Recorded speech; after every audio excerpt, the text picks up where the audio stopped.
Is there anything we don't expect a mobile phone to be able to do? It's a wonder the desktop computers still even exist, given just how much of our work phones can get done just as well.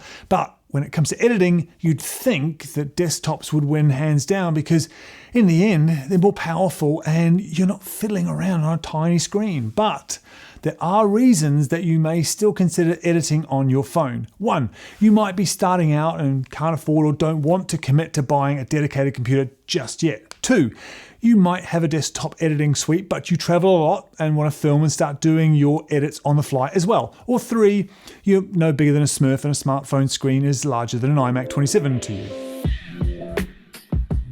For whatever reason, you're going to want to know what will be different in your workflow between the two. Size. For starters, I'm going to talk about the elephant in the room. And that is the size of the smartphone. Workflow is different, and the idea that you're not limited on a smartphone is laughable. The trick with editing on a smartphone is that you'll need to work to a format that is really simple and clear. I'd recommend just a layer of narrative A-roll with the audio and a layer of B-roll above where needed to mask editing cuts and add meaning. Adding much beyond that is where you'll start to lose a lot of time unless you have really tiny fingers and you're willing to endure a steep learning curve full of frustration. I've seen plenty of enthusiastic tutorials that make the process seem oh so simple. It's not. It's really fiddly if you stray beyond the A-roll plus B-roll basics. Great for being able to put your editing suite in your back pocket and edit your GoPro 360 footage in short clips while halfway up a mountain, but not great as a dedicated workhorse. But those mobile phone editing ads do look slick and tempting, don't they?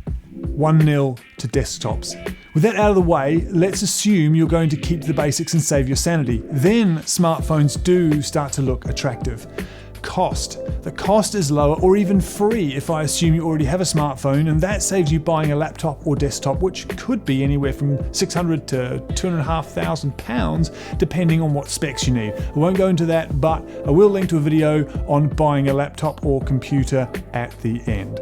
It's 1-1. Processing power. Now, here's something interesting about smartphones and editing that you might not know. Their processing power is pretty good, even compared with a desktop. The reason this is possible is because the solid-state processors and the GPUs that phones and tablets use are very good at processing images. Let's face it, that's most of what they do, which is perfect for editing. Whereas with most PCs, they're geared to processing a much wider range of tasks, so they're more powerful, but also more fattened up with stuff you're not going to use for editing.